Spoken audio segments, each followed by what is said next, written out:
When I asked my mom about the Hawaii trip I'd paid $22,000 for, she said it like nothing. "Oh, we already went last week, only for family." The phone almost slipped from my hand. Only for family. The words burned colder than the buffalo snow outside my window. I drained my savings, trying to hold this family together after my divorce. And somehow I was the one left out. That night, I didn't cry. Didn't scream. I poured myself a drink and stared at the frozen street below. Because if they thought they could erase me that easily, they were about to find out what family really costs. After my divorce, I kept telling myself family would be my anchor. When everything else collapsed, my marriage, my sense of direction, the house that suddenly felt like someone else's, I thought going home would make it better. Instead, it made me smaller. I rented a one-bedroom apartment in Buffalo, the kind with old radiators that hissed through the night. My job in finance kept me busy enough to forget, but not enough to stop feeling. So, I did what I knew best to structure solutions. Every time my mom called about a tight month, I covered it. When Dad's car broke down, I paid the repair shop over the phone. Erin, my sister, never called unless she needed something: rent, utilities, a new laptop for her online courses. I never questioned it. I just wired the money and told myself it was love. Over 2 years, the payments blurred into routine. Rent, bills, groceries. The quiet kind of giving that drains you slowly. I told my therapist I couldn't afford sessions anymore. But the truth was I stopped going because I felt guilty spending on myself. I started keeping a spreadsheet for their expenses, labeled neatly as if organization could make it feel like control. When I first suggested the Hawaii trip, Mom sounded delighted. "We all need a reset," she'd said. I imagined us on the beach, sunlight soft on our faces, laughing the way we hadn't in years. It felt like redemption, a chance to rewrite our story. I spent nights comparing hotels, choosing one with ocean views and breakfast included. I booked snorkeling tours, dinners, airport transfers. Every detail perfect. I told myself the money didn't matter. I wanted to see them happy again. Maybe then they'd look at me and see more than the daughter who failed at marriage. On the night I booked the flights, I sat at my desk, staring at the confirmation email glowing on my screen. My reflection in the glass looked tired but hopeful. I didn't know that hope was the most expensive part of the trip. The next morning, Mom texted a simple, "Got it," with a heart emoji. I smiled back, not realizing that message would be the last time she'd treat me like part of the family. Because the truth, betrayal doesn't come all at once. It builds quietly. One payment, one favor, one unanswered thank you at a time. The call came on a gray Saturday morning, one of those Buffalo days when the sky looks like wet concrete. I had my coffee in hand, my to-do list open, the kind of morning where you think you're finally getting your life together. Then I saw Mom's name light up my phone. I answered with a smile I didn't realize I still practiced. "Hey, Mom, how's the Hawaii planning going?" There was a pause too long to be bad service. "Oh," she said finally, her tone clipped, almost bored. "We already went last week, only for family." For a second, I thought she was joking. My laugh came out brittle. "What do you mean went?" "I booked those tickets. All 4 of them." "Yes, you did," she replied, her voice smooth, like she was explaining something obvious. "It was lovely, Louisa. We just needed some time together. You've been so busy with work." I opened my mouth, but nothing came. I could hear the ocean in the background wind. Laughter, the distant cry of seagulls. Then she hung up. The mug slipped from my hand and shattered against the counter. Coffee bled down the white cabinets. Pooling on the floor, I stood there numb, listening to the radiator hiss like it was mocking me. Only for family. I spent the rest of the day trying to convince myself I'd misunderstood. Maybe there had been a mix-up, a surprise, anything that didn't mean what it sounded like. But when I checked the email receipts, I saw it clearly. My name nowhere on the itinerary. I'd paid every cent, but the guest list was just them. The next few days blurred. I went to work, smiled through meetings, signed off budgets, but inside something was unraveling. Every transfer I'd ever made to them flashed through my mind like a ledger of humiliation: bills, rent, car repairs, all the little ways I'd tried to buy belonging. One night, I pulled out a photo from years ago, Thanksgiving before the divorce. Mom and Dad stood in the center, arm in arm next to them. I was off to the side holding the camera remote, half cut from the frame. I hadn't noticed it then, but now it felt like a prophecy. That night, I didn't cry. I sat in the dark, the phone face down beside me, and realized something I should have known years ago. Love that has to be purchased isn't love. It's a transaction. And like every transaction, there comes a point when the account runs out. The next time my phone rang with their name on it, I didn't pick up. Not yet. A month passed. Snow turned to gray slush and the city felt heavy, like it was holding its breath.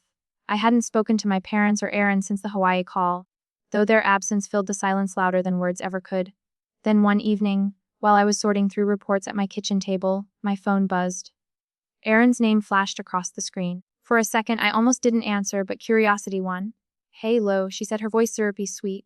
Listen, the rent's overdue again. The landlord's been on my back. Can you send 2,000? Just until next week. I stared at the glowing numbers on my laptop.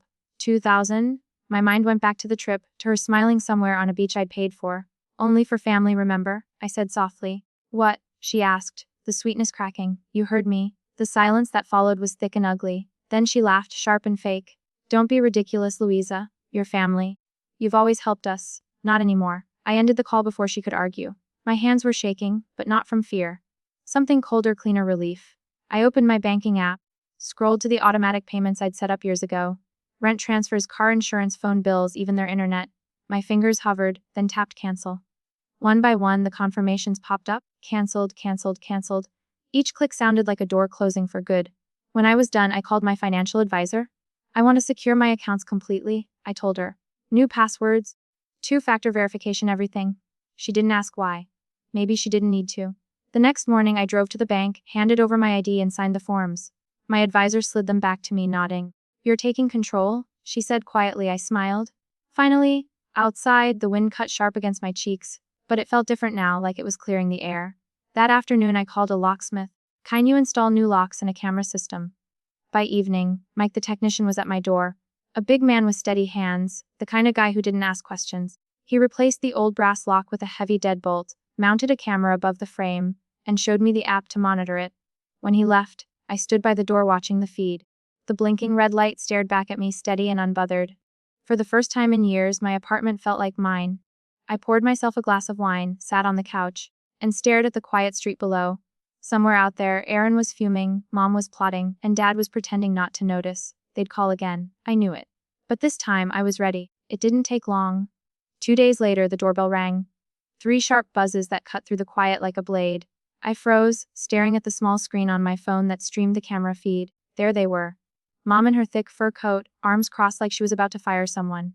Dad beside her, shoulders slumped, eyes darting everywhere but the camera. Aaron, of course, in front, lip gloss shining, her phone in hand, pretending this wasn't humiliating. And next to her, a man in a gray suit, clutching a briefcase. I didn't even need to hear him speak to know who he was. I took a slow breath, walked to the door, and opened it just enough to show my face. Louisa, Mom said first, the practiced calm in her voice barely hiding irritation. When need to talk? I'm listening, I said flatly. The man in the suit stepped forward. Ems Mercer, I'm representing your parents and sister.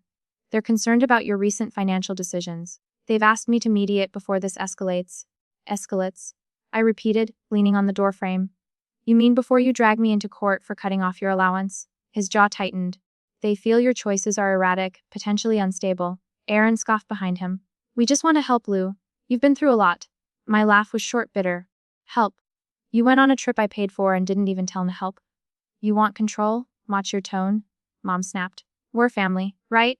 I said. Only for family. Wasn't that it? Her face twitched, but she didn't reply. Dad finally spoke, voice low. Louisa, be reasonable. You know they depend on you. I looked at him.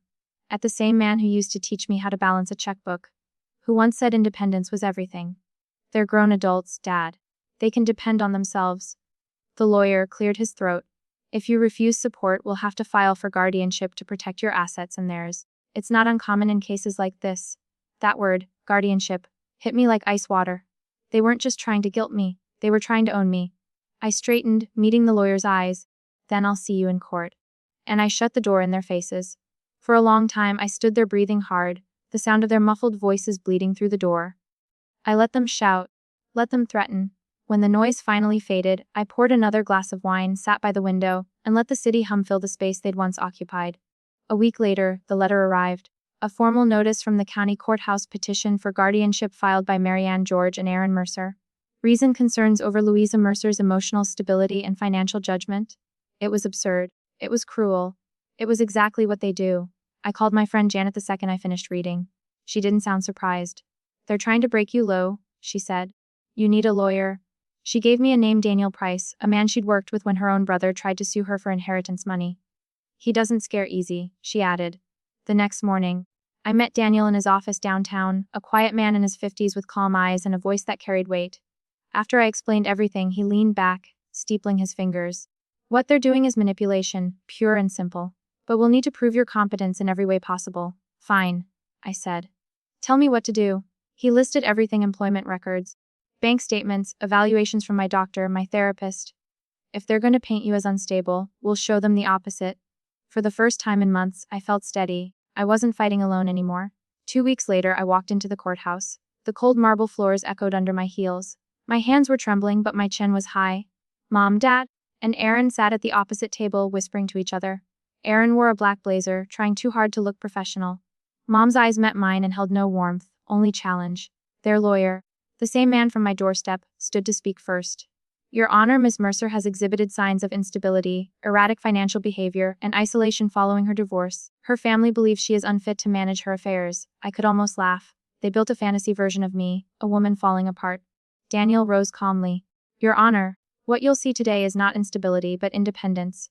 My client is a successful financial manager with a decade of consistent employment. She has no debt, no erratic spending, and no history of instability. The only thing she's guilty of is saying no. He handed over the thick folder we'd prepared: pay stubs, evaluations, records of every transfer I'd ever made to them. Mom looked away. Erin rolled her eyes. When the judge called me to the stand, my pulse quickened. I took the oath, sat down, and met the judge's gaze. Ms. Mercer, he said in your own words, why did you cut off financial support to your family? I took a breath. Because I realized I wasn't their daughter anymore. I was their bank account. A murmur rippled through the courtroom. I supported them for years: rent, bills, groceries. I even paid for a family vacation to Hawaii, thinking it would bring us closer. But when I asked about it, my mother said, we already went. The judge raised an eyebrow. And you weren't invited? No, Your Honor. I wasn't even told. Daniel nodded, stepping forward. And after that, I stopped paying. A month later, they called asking for rent money. I told them, only for family, remember. Gasps scattered through the benches behind me. Mom's face flushed red. Aaron's jaw tightened. The judge leaned back, expression unreadable. Daniel handed over the final document, an evaluation from my doctor confirming I was mentally and emotionally fit. Your Honor, the only instability here is the family's financial dependence on my client. The lawyer on their side tried to object, but his voice sounded thin now, desperate. After a pause, the judge spoke. The court finds no evidence of incapacity. Petition denied, case dismissed. But just like that, I didn't smile. Not yet. I just exhaled, the sound trembling out of me. Mom stood slowly, gripping her purse like a lifeline. Erin looked like she might cry, though I couldn't tell if it was from shame or rage. Dad avoided my eyes entirely. As they gathered their papers, I turned toward them one last time. You wanted control, I said quietly. Now you have none. Then I walked out. Outside, the cold air hit me like a baptism. For the first time in years, I wasn't carrying anyone's weight but my own. The courthouse steps gleamed wet from melted snow. And as I walked down, I thought about the phrase that started it all, only for family. It used to sting. Now it made me smile, because I finally understood. Sometimes the only way to protect your peace is to shut the door, lock it, and let them knock on the outside. 3 months after the trial, Buffalo finally thawed. The snow melted into quiet streams along the sidewalks. And for the first time in years, the city didn't feel like a cage. I moved into a new apartment, smaller but bright, with wide windows that let the afternoon light spill across the floor. The silence here was different, peaceful, earned. I spent my mornings making coffee, not checking my phone for payment reminders. My evenings were filled with small joys: reading, long walks, and a beginner's cooking class at the community center. The first time I made pasta from scratch, the dough tore apart in my hands. But I laughed anyway. It wasn't about perfection anymore. It was about starting over. Janet and my book club friends visited one weekend, bringing a bottle of wine and more warmth than I'd felt in years. As we toasted, Martha said, "You look lighter, Lo." "I feel lighter," I admitted. Later that night, alone again, I wrote a single line in my journal: freedom isn't revenge. It's reclaiming what they took from you. Through a mutual friend, I heard Erin was working double shifts to cover her bills. My parents had moved to a smaller place. I didn't feel satisfaction, just closure. They were finally living their own lives. I stood by my window watching the city glow in the soft spring dusk, and whispered to myself, only for family. This time it wasn't pain, it was peace. That night, I sat by the window, lights of Buffalo flickering like quiet promises. For years I'd mistaken sacrifice for love, silence for peace. But losing everything had taught me something simple. Family isn't defined by blood, it's defined by respect, they said, only for family. I learned that real family doesn't demand your wallet to prove your worth. So I kept my boundaries, my freedom, and my name. If you've ever had to walk away from people who claim to love you, share your story below.